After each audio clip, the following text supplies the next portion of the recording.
Well, Susie, thank you so much for being here with me on the Entrepreneurial Success Podcast. We've already had a great chat and a good laugh before the recording button. But before we dive in, why don't I hand over to you so you can quickly introduce yourself to the audience and tell us what you do?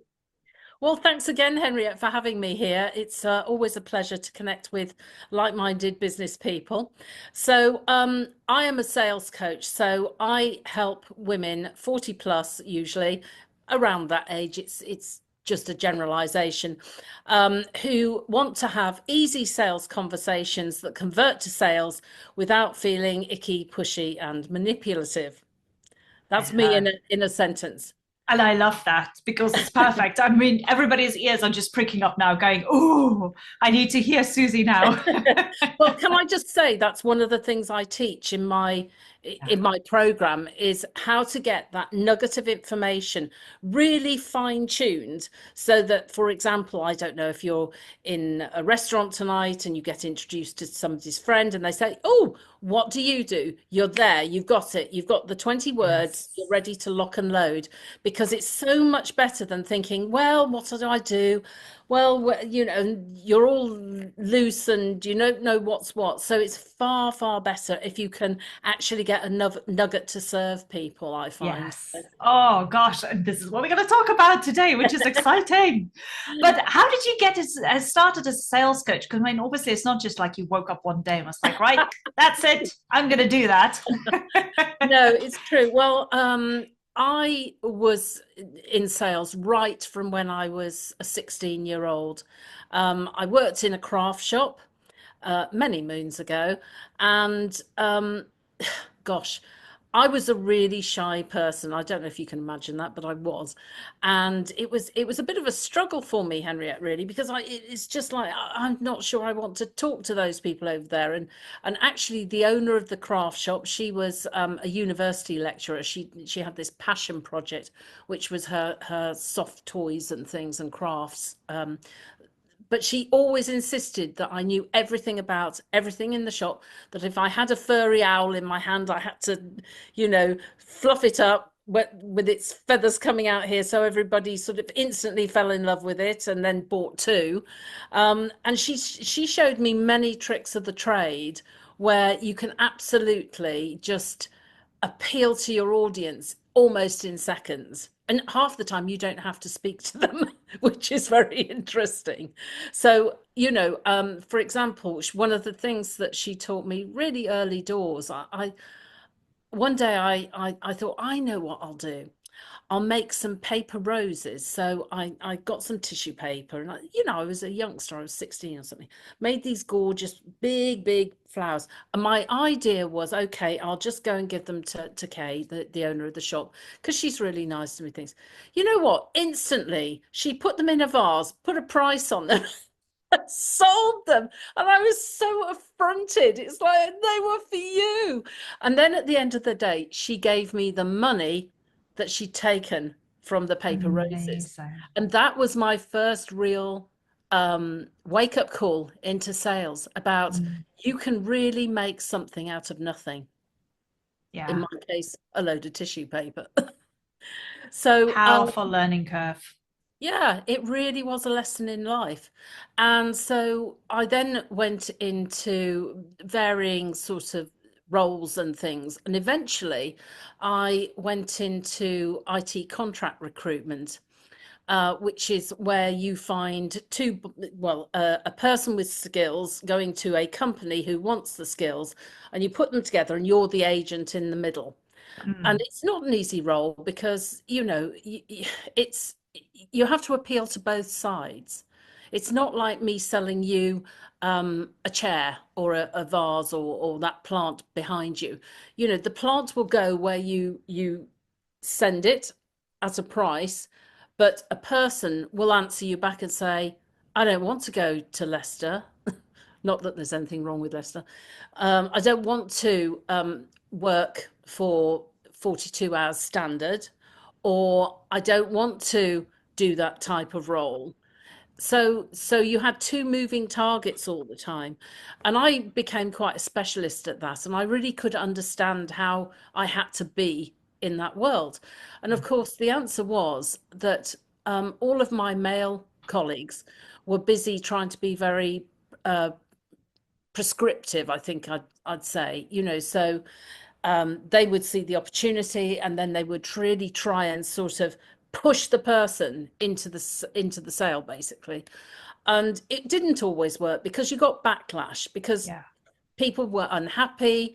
Either the client made a decision too early, or the person went to do work in Leicester when they didn't want to do it, really, so it fell apart a month down the line. And so I've always believed that building relationships is much more what we need to be doing, rather Yeah. than just, taking transactions, as it were. Because my belief, and it's a code that I live by in my sales world, is, if I do my job correctly, my audience, my prospects ask me for the sale. Yes. Very rarely do I have to ask for the sale. If Yes. I'm covering off needs and I'm serving you at the highest level and I'm thinking about what you need as my customer, then you will turn around to me and say, how do I work with you, Susie? Yeah. And really, this is the same message I've got for everybody else. So, okay, so we're still back in time here, me just reminiscing. So I learned very early doors that the way I was selling was completely different to my male counterparts. Um, they seem much more thinking about the numbers, very prescriptive. Oh, I've got to get that person placed by the end of the day, blah, de, blah, de, blah. And I was thinking that isn't really great. I'm looking at the results. I'm looking at things falling apart after the results and thinking, surely to God, that isn't the way to do it. So I started to develop my own way of doing things. And I sort of went against the grain at the time, because the management team were obviously men. Well, not obviously men, but they were at the time. And they had one of these presenter things that it's a bit like a Rubik's cube. You can't work out what you're doing with it. You have to undo it and do it up, and it's like a triangle, and it sits on the desk between you and your customer. And then it's like a flip chart thing. So you just take people through the thing. Never have I felt more plastic in my life. I wasn't just chatting. I wasn't getting to the bottom of what the needs and wants were. I was just going through the script. And what I noticed was this was the way they wanted me to sell. And it didn't work, Henriette. It Yeah. didn't work. Nobody wanted it that way. And so I sort of then, in all of my frustration, I started talking to one of my friends saying, I'm not doing very well here. I don't know what's going wrong. And she said, you know what? She said, you above anybody can talk to anybody. And if you're being driven by a presenter pack, I suggest you throw it in the bin now, because you can survive on your personality like nobody else I know. And I thought about it for a while and I thought, okay, well, let's try it. And obviously, the rest is history. Yeah. You know, I shrunk back to my feminine type, but I didn't lose any of the pieces of connection. You have to Yes. connect with people. If you connect with them and you're interested in them and you're, and it's the who, what, where, which, when, why questions. You have to really ask people lots of questions. And then some of them will be golden nuggets and you put those away for another Yeah. day, Yeah. when you might be wanting to sell them something else. And you think, and you pick that out of your cupboard and you say, once upon a time, you told me golden nugget. And they go, crikey, how did you remember that?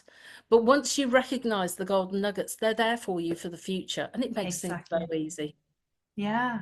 And I love the story because you know what? I've had numerous conversations, specifically with women in business, who said very much the same thing. Maybe they've worked in a corporate company, they've gone through a specific certain training, sales training. And it's literally that follow the script, do this, do this. And Yeah. it felt completely out of alignment with them. And they I think went to go and change it.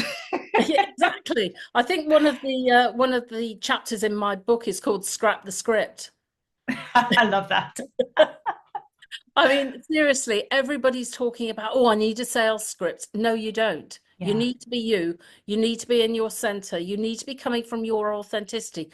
We all know in the last few years, we don't want to keep mentioning the C word again, but we know that everybody has been, trapped and on their own and, worried and all of these things.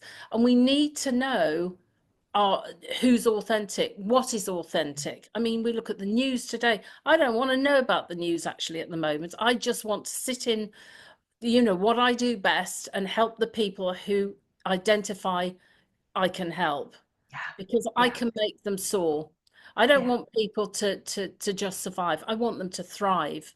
Yeah. I've been really lucky in my career, Henriette, and you know that's great, but now it's time to help other people.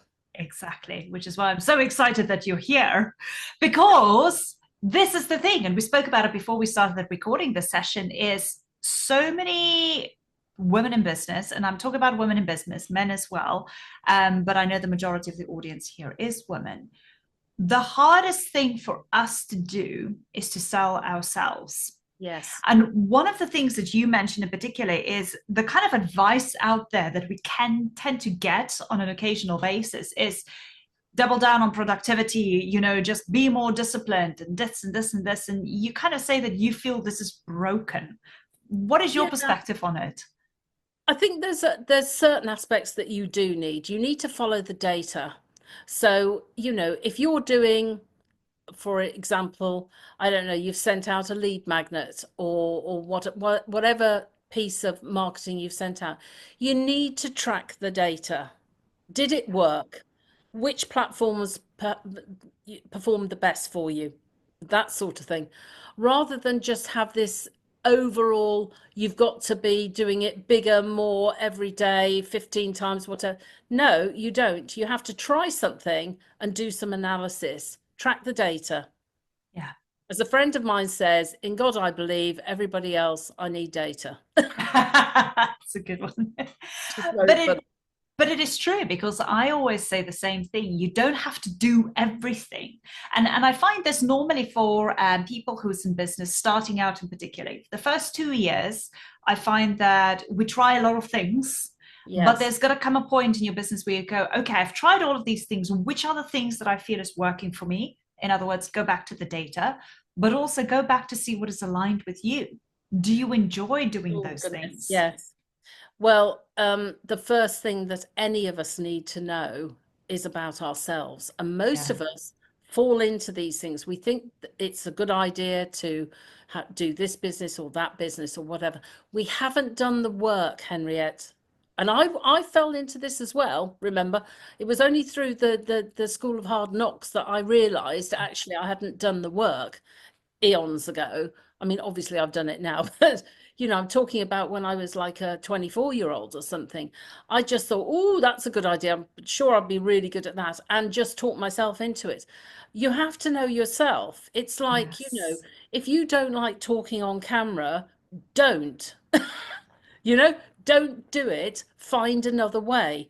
Don't Yes. force yourself to be something you're not, because this is where the authenticity card goes wrong, because everybody thinks, oh, she doesn't look very sure. She doesn't look very certain. I'm not sure I'd buy from her if she's not very certain. And actually, all that's going on is potentially that person isn't happy in front of the Yeah. camera. There's nothing wrong. I've watched, many people who've got, issues with cameras present through a slide deck with a voiceover. That's fine. Yeah. You keep in your lane, recognize what you're good at, and do some real good analysis. It's not like a 10-minute job, that. It Yeah. really isn't. True. It's sort of like, what do I enjoy? Who are the people I want to work with? That's another good one. There's so much that you have to do before you can do the bit you think you're doing next. Yes. And then you can get into, what's my right fit customer look like? Out of all of the people who I do business with at the moment, who's my favorite? And then you do a bit of profiling on them, and you think, okay, they're this age group, they may be an empty nester, all of this sort of stuff, Yeah, go into the absolutely. psychographics and things. So you start to build a really good picture about who your customer is. Because when you know that, that's when you get the messaging right. Your Which we marketing. spoke about earlier. We did. We did indeed. And you know, without getting your messaging right, you know, you're just going to fall flat on your face. Yeah, So there's a lot that comes before where you think you probably are now. exactly. And I love that because so many people that I always speak to say, "Oh my gosh, I need to do this. I need to do that. I've been told I have to do this." It's like, Yeah. you don't have to. First of all, I can obviously Oh see that gosh. you don't want to do it because you don't like it. It's not who you are. So why do you have to do it just because somebody else said that? Yeah, it's true. It's like everybody thinks that they need a really Yeah. big list, a big email list. No, You don't. You just need the right people on it. Um, exactly. you know, if you get half a dozen people showing up to maybe a workshop or something you're doing, and you've got them from your list, hallelujah. You know, they are nurtured, they know about you, they understand a fair amount about what you do, and they're very likely to buy. Yeah, Whereas if exactly. you get people who are sort of just bouncing from one webinar to another or one event to another without doing any of the thinking, can I just say, then you're going to attract all of those people who aren't right fit.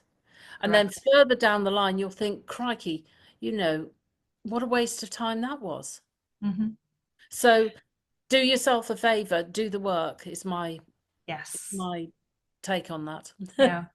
And I'm sorry, I have to add something to the email list part because I got asked to join a collaboration.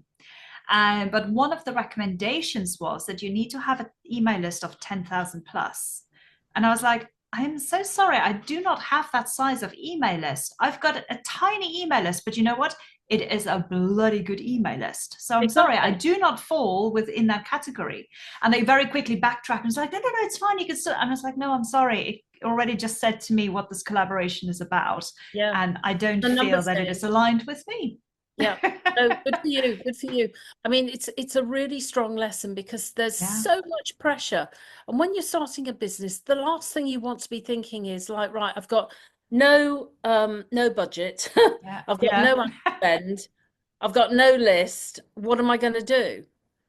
And actually, you know, one of the ways that I actually recommend that people do actually do something for that is run a summit, not a big summit, a small summit. They can be incredibly good. Yes, But you know, again, you have to work on your messaging. You have to make sure the right people come through the door because you don't want people, you know, who aren't right fit for you because it's just a big waste of time. And it might have pumped your ego, but it won't be getting you money in the bank. true. You know, so and obviously, you know, when you're talking to people, it's like when we hooked up to talk today, we are talking because there's a synergy between Yeah, who we deal with and the methods we use, and that's great. That's yeah, what collaboration should be about. exactly.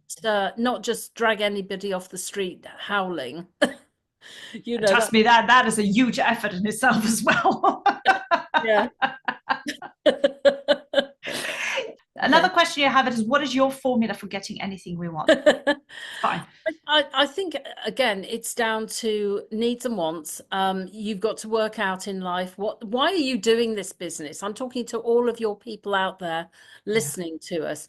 Why are you doing what you're doing? What is your big why? Do you want to do it to make a lot of money? Do you want to do it for legacy purposes? Do you want to do it because you have a real passion for it? And I'm hoping the answer is yes, yes, because you know that's what we need. Because every time when we're working on something that we feel passionate about, it doesn't feel like work, does it? And the thing is, when you don't work on things that you know that you're not really sort of bothered about, you know, a little bit about whatever, you're constantly having to scrapple around for new mm, information to give people rather than access the vast store that you have of your excellence and your secret sauce, of course, not forgetting that, about how you deliver what it is that other people want to know about. Yeah. But don't you find that makes selling so much easier as well? Once you're in alignment, once you're so passionate about that, what it is that you're doing, it kind of finds that the selling part, that conversation becomes so much easier as well, and it doesn't feel forced. You're absolutely right. I mean, you know, the golden thread that runs through all of my work is feminine energy. And that's like, don't lose sight of your femininity. You know, it doesn't mean you have to walk around in pink all the time. I mean, clearly I don't, but but I just mean you don't have to be shouty and over the top. You have to sort of be informative. You have to listen. You have to use all of those baked in skills that we've got from childhood about nurturing and caring about people and Mm, bothering about people and those sorts of things, rather than people to feel like they're just a commodity. yeah, I yeah, think it's really, really key. yeah. You know, and I just sometimes it makes me very frustrated how people are when I'm on the buying end of the Mm, transaction, and you just think, wow. I remember actually that sparked a memory in me. Years ago, I was with my ex-husband and we went to buy a car for me. Went to the garage and, oh, you know, that's interesting, whatever. Anyway, the salesman spotted us at 50 paces, came rushing over with the clipboard and everything and started interrogating my ex-husband. Oh, you know, and this is that and whatever and this, that, and the other. And he went in some long diatribe and he said, it's for Susie. And he looked at me and he was about to talk and I said, stop. I said, I think we're leaving. And that was it. yeah, yeah, I mean, that is just a typical, absolutely, you know, just assume the person in the room, the guy, is buying the car. I mean, wow. yeah. But I think we've all experienced that. And I think this also leads back to us now running our own businesses where we've had a bad experience, most likely, where we have been sold to that hard sell. And now that we are our own business owners and we know we need to sell because that's part of business, that's how you get clients, that's how you Yeah, make the money. We immediately and instinctively maybe go back to that moment where we go like, oh, that was a horrible moment, I do not want to be like that. yeah, So everything within us is kicking up yeah, against that whole kind of frustration, that emotions that we've experienced. absolutely right. But this is where the beauty of what you do comes in, which is basically you do not have to be like that, and No, your gut will tell you that is not who you are. There's an look, easier, much more aligned way. the other problem that people have, Henriette, at that juncture, is that doubt creeps in Mm, almost immediately, and then very closely imposter syndrome. yeah. It's like, why am I doing this? I'm not good enough. Is anybody going to listen to me? Have I got enough to say? All of those things, and they're coming in like hell for leather, and you're trying to fight them off. That's why you have to come from certainty. That's why you have to come from your excellence and your passion, because that's where your enthusiasm lives. And Yeah. once you lock into the enthusiasm with me, with my owl and shaking it, going, isn't that amazing? And the people going, I think that's incredible. How do they make it do that? You know, so and so, let's have one for every grandchild we've got or whatever, you know. It was really funny. It was a moment in time when I got it. I Yeah. understood. And if you can tap into your audience like that, obviously not with a fluffy owl, but if you can find something that really resonates with them, honestly, you will not have the same fear around Yeah. sales. It will become an enjoyable conversation, an exchange. And you Yes. know, I always say I'm a bit of the Sherpa, really. So with my people, I guide them up the mountain, and I'm always like standing next to you with my arm around you. I'm not standing in front of you saying you need to do this. Mm, It's a collaborative sort of, okay, let's see what feels good. Let's see what sentence lands with you that you think you could deliver to people when you're saying, answering the question, what do you do? yeah. You know, you Yeah. need to be in the right energy, because then you will say it in a way that lands with your audience, because they will identify with you. Yeah. And I love the fact that you said energy, because I love conversations where we talk about how you show up with the right energy, because people feel that. I mean, people are not stupid. This energy, this conversation we're having today, we're having a great exchange of energy, because I get very excited when I talk about sales, but people feel that, the audience feels that. And the same applies when you show up confidently with who you are, with what you're passionate about. People will feel that energy. And then when you have that sales conversation, it will flow. But it's an energy that you're exchanging with somebody. So if you come from a point of, oh my gosh, are they going to buy? Is this right? Did I charge enough? Maybe they're going to say no, which I'll talk about in a minute. Of course, they're going to feel that as well. They're going to see that you're doubting yourself. Yeah. The thing you have to focus on is service, not on the sale. The sale will take care of itself. Trust me, it will. You just have to concentrate on serving your audience, because then you become the most obvious person to do business with for whatever you're discussing. Yeah.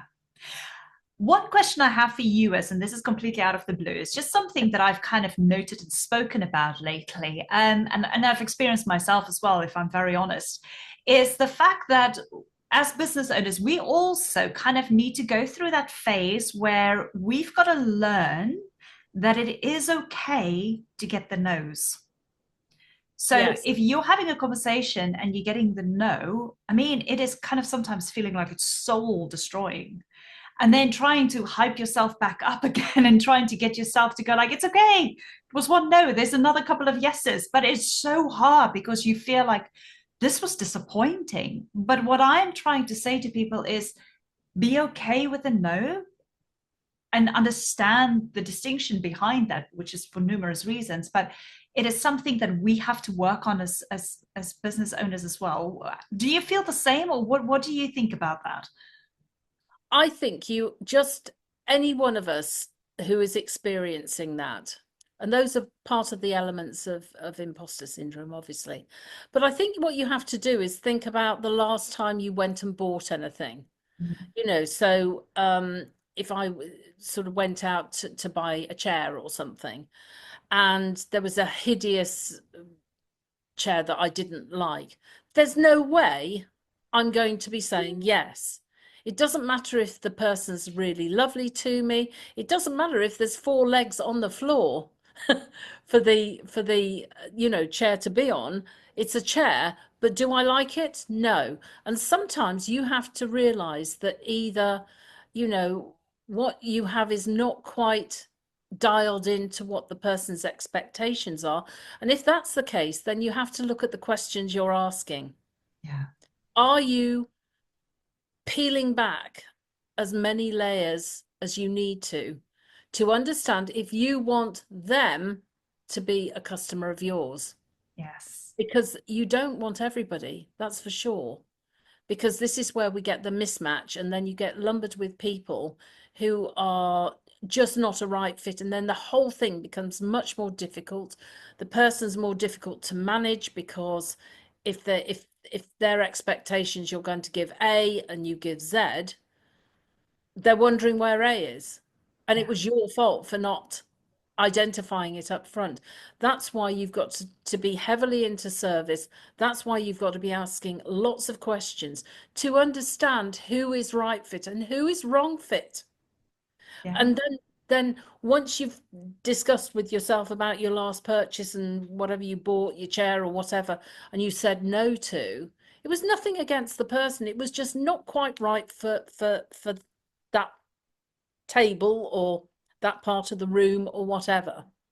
And you really have to be okay with it. I agree with you. You have to be okay with the no's, because sometimes, in fact, all the time, you won't necessarily have all of the answers as to why somebody says no. There's an infinite number of no's, but sometimes it's just going to be no, and you're going to have to be okay with it. Exactly.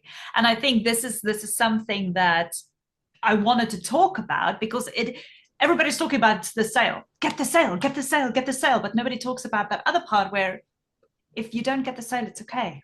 You know, it's not Yeah. the end of the world. More will come. But don't You bang know, your head against a brick wall because of that one exactly. no. Funnily enough, I had a chap who was he sent me a DM last night from Europe somewhere, and he started asking me about, I'm really interested to know. I've been looking at your adverts, etc., recently, and you seem to be doing things a different way. And he was starting to sort of garner more and more stuff from me, and I very early asked him a few questions and identified he's not my right fit customer. So I'm going to limit the amount I go down this, because obviously it was late at night and I was trying to be good, but not falling over myself to talk in depth about my system when it wasn't going to be something that he really wanted. Yeah. Of course, he showed his cards at the end, because he was saying, well, would you like a free trial of my AI automation? And I said, think about what I've said to you about my system. He said, what do you mean? And I said, I come from my authentic self.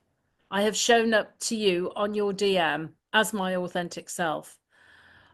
I have conversations with people. I don't do AI. I know what AI is.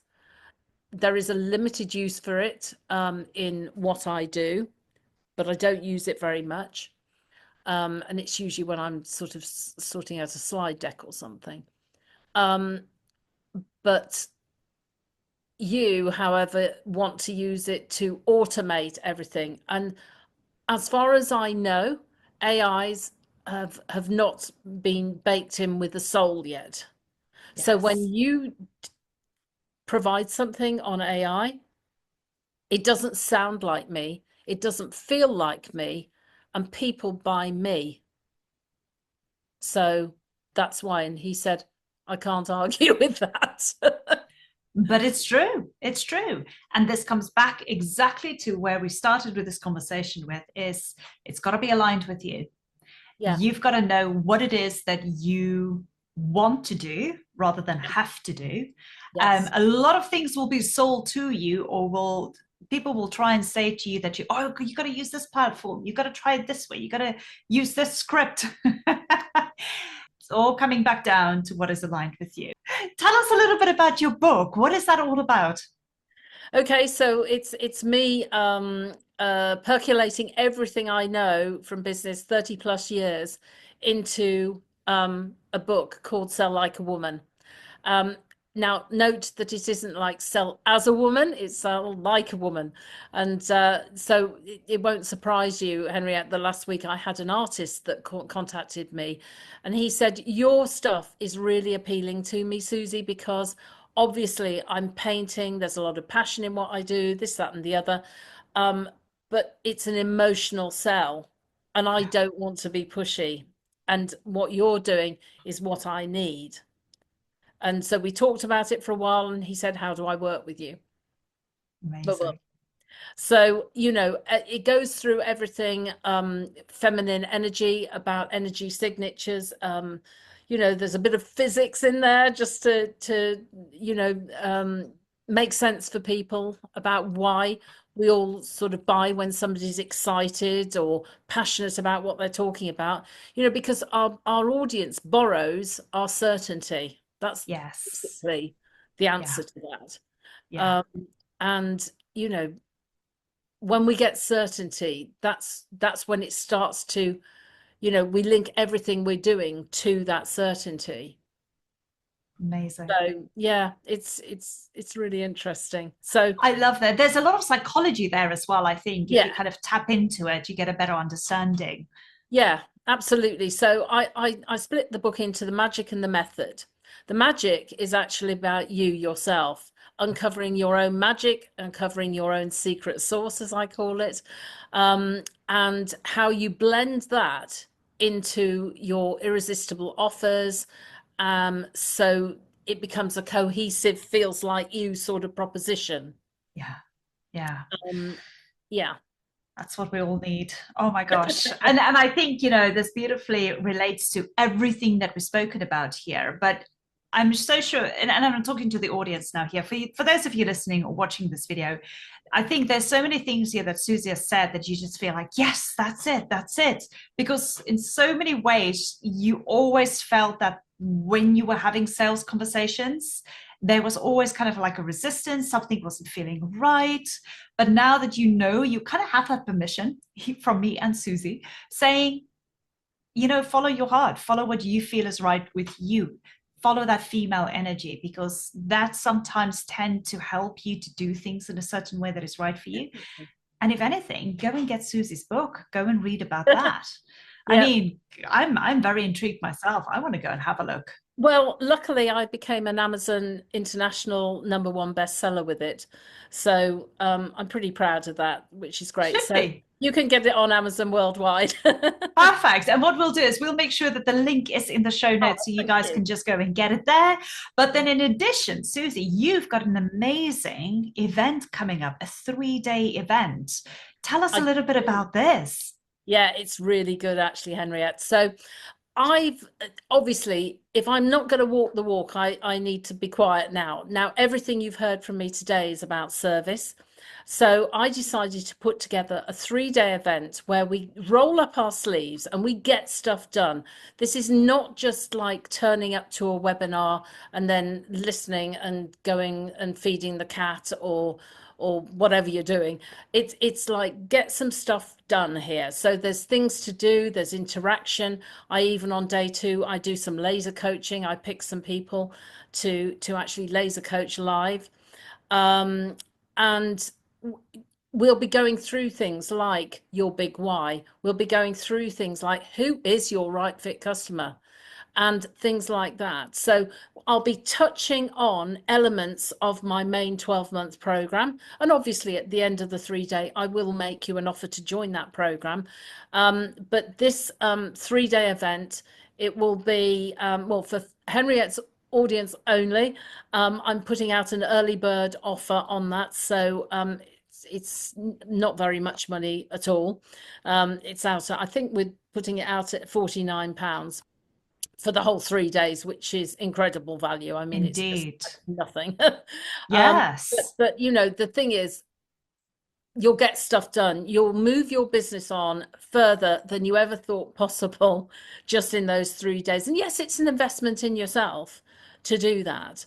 But do yourself a favor, because there's going to be nothing worth the value that will be, that I'll be doing again this year. So that will be great. And then, as I say, I talk in more detail in that program about the real nuts and bolts of where I really sort of hang on to the door hinge for you and open the door, and so you go, oh my God, I've never thought of that.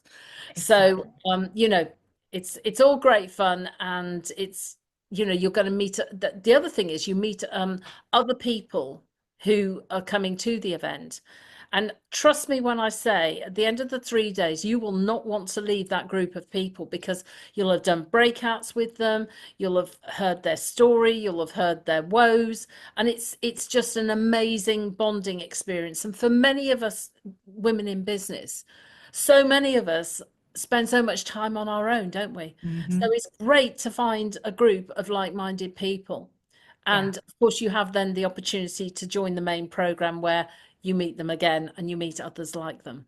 Yeah, it's a fantastic opportunity, and thank you so much for making that available to everybody. I think it's phenomenal because we get to learn a little bit more about what we like, how Yeah. to do selling, how to approach people, how to tap into our feminine energy, but also at the same time, just to get to meet other people who are like-minded and have those conversations. I think it's a phenomenal opportunity for, let's face it, it's a very small investment, but it is so worthwhile. Thank you so Yeah. much. No, well, that this is my service to my people, or hopefully my people that will join me Yeah. eventually. But I think all of us can feel pretty isolated at times. We can't, you can't expect your spouse or your partner to understand your business. So when you're Yeah. there at night saying, what do you think I should do? Do you think I should do A or B? They've got no idea. They're not in it. You're throwing it at them at the last minute. Get yourself with some like-minded people who've pondered the same questions Yeah. and may have trodden a path that you could tread too. Yeah. That's my feeling on it. Or at least get some advice from those who've already gone through a similar Exactly. path and get Exactly. to learn what they've done and then tweak it, make it your own, Oh, and work through it. it's a fantastic 3-day experience. It's amazing. And it's all Amazing. done virtually, in case anybody didn't realize that. I mean, that's the other thing, if you're used to presenting in a town hall or a ballroom at a hotel or whatever, you know the costs involved. The upfront costs are incredible. Even if you provide everybody with a cup of coffee, how come it costs like £3.50 for a basic cup of coffee? And you have to pay it all up front. It's a complete nightmare.